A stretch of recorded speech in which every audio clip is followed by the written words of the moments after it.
The USS Monarch, one of the most advanced naval destroyers ever constructed, floated silently in the heart of the Indian Oceanite's multi-million-dollar propulsion system, frozen, its state-of-the-art hybrid turbine power module rendered useless by an unidentified systems failure that had stumped the brightest minds in the Navy and crippled the pride of the fleet. Engineers had flown in from Norfolk, San Diego, and even private defense contractors from Lockheed Martin and Raytheon had sent in top-tier specialists who hovered over blueprints, ran diagnostics, poured through code, crawled inside the humming steel womb of the engine room and emerged hours later shaking their heads in defeat, sweat-drenched and muttering about thermal feedback loops and inaccessible firmware updates, each failure more humiliating than the last as the days dragged on. Supplies dwindled, and command watched satellites trace hostile naval activity inching closer to their dead-in-the-water position like vultures circling a carcass, until finally, in a moment of desperation bordering on mutiny, Admiral Harlan, Pierce, known for his stoic silence and unmatched combat acumen, broke protocol,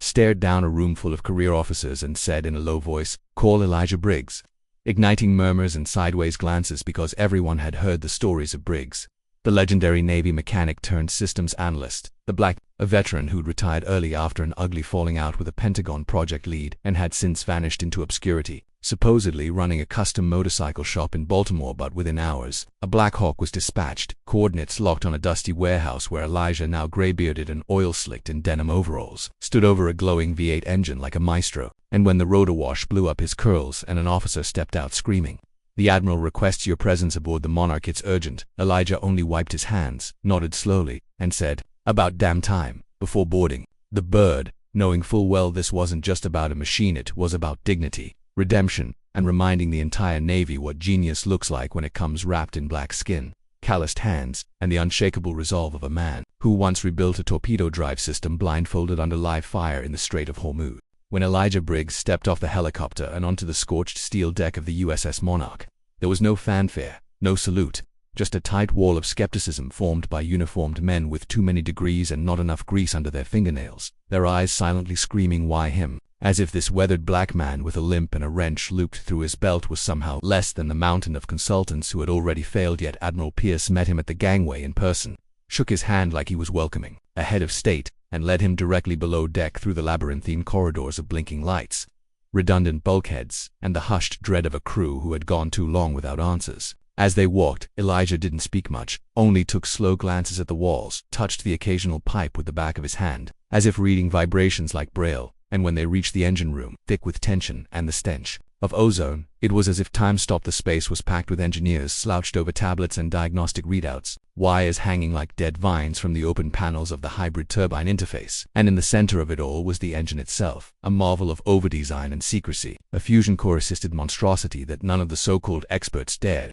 to touch anymore, whispering about fried circuit lattice and software ghosts. But Elijah didn't hesitate, stepping up with calm authority and waving off the clutter like a surgeon clearing a table, saying, "I need 10 minutes alone. And, someone bring me duct tape, a magnifier, and 2 cold cans of Coke," which drew stifled laughter until the Admiral barked, "You heard him," and one by one they cleared out, whispering now not in mockery but in uncertainty, because Briggs moved with purpose, peeled back metal like wrapping paper, listened to the engine's silence like a jazz musician listening between the notes. And when he found a buried diagnostic port no one else had thought to access hidden beneath a redundant coolant intake, they realized this wasn't about what machines could do, it was about what men could see. And Elijah saw deeper than any schematic, like the engine was talking to him in a language only he remembered, a language born from late-night drills, emergency repairs under red alert, and years spent building, breaking, and fixing things that weren't supposed to break. And when he finally turned and said, "You boys ever heard of a micro-loopback short hidden inside a triple-shielded core driver?"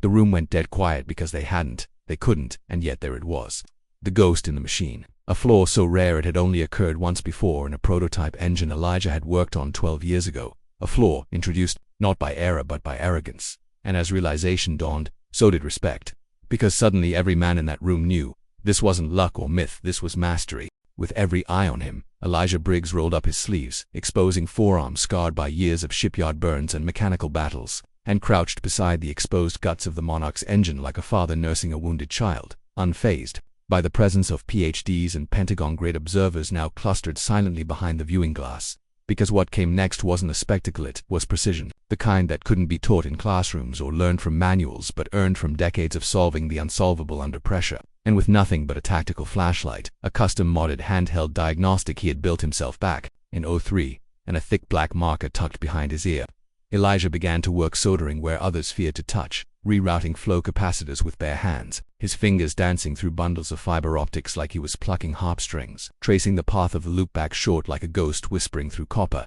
And at one point he paused, looked at a tangle of sealed heat junctions and muttered, "They thought they were clever," before prying it open and revealing a feedback override protocol that had been corrupted not by wear or sabotage, but by a firmware patch to advance for the current hardware. A digital misalignment so microscopic that every automated system had missed it, even the ones designed to find faults. But Elijah, who remembered every engine he'd ever worked on like old friends, recognized the hum of failure the moment he heard it earlier that day. And now, 3 hours later, as he installed a temporary fix using nothing but a split coupler, a fiber shim cut from an antenna line, and a can of cold Coke wedged into the casing to balance thermal load while bypassing the shutdown loop, the Monarch's heartbeat returned a low, slow rumble at first, then a steady rising growl as the engine core began to spin up, not with a scream of force but the quiet, powerful purr of a machine finally operating in harmony with itself. And when Elijah stood up, wiped his hands on a rag, and said, "Give her throttle," the young ensign at the control console hesitated, looked to the Admiral,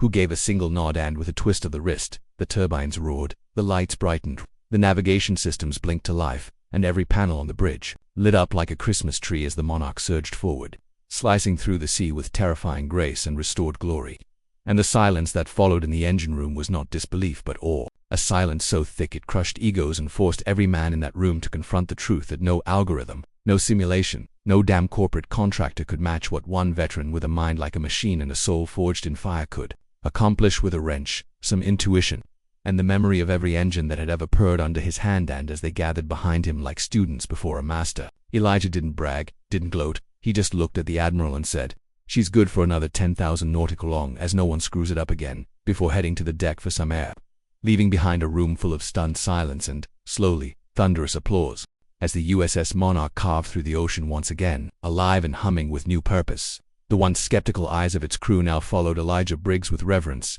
no longer as the odd relic from a forgotten era but as the man who had just breathed life back into the pride of the US Navy with nothing more than grit, brilliance, and the quiet authority of someone who knew his worth even when the world tried to forget it. And as the ship's systems stabilized and strategic command patched in to confirm that enemy vessels had scattered, unwilling to engage now that the Monarch had roared back to life, Admiral Pierce stood beside Elijah on the upper deck, the salt wind cutting between them, and said, "You saved more than this ship. You reminded this Navy what experience really looks like." To which Elijah, eyes fixed on the horizon, replied, "Too many people think a uniform makes a man. Truth is, it's what you do when no one believes in you." And while Pierce offered a ceremonial commendation and whispered of reinstatement and medals, Elijah just shook his head with a half smile, content not with honors but with the roar of turbines he had rescued from silence. But word spread fast, as it always does when something true shakes the foundation of a broken system, and by the time Elijah stepped off the Monarch 2 days later, reporters were already camped on the pier, questions flying like shrapnel.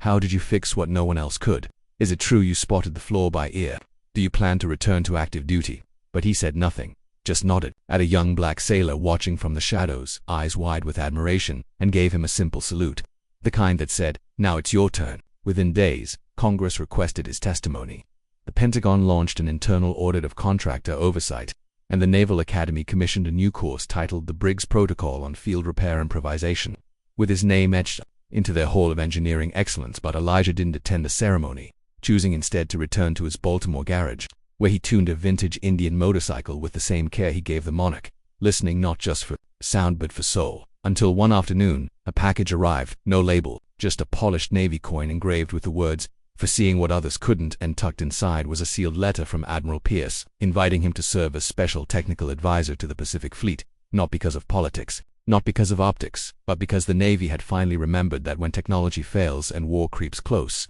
what it needs isn't more machines, it's men like Elijah Briggs, built from steel and fire, who carry the legacy of 1,000 engines and the wisdom of every mistake ever made. Men who don't chase glory but earn it in silence. And so Elijah looked out across the harbor that night, coin in hand, moonlight dancing on the water, and, after a long breath, he whispered one last ride, knowing that this time he wouldn't be returning to prove anything, he'd be returning to lead.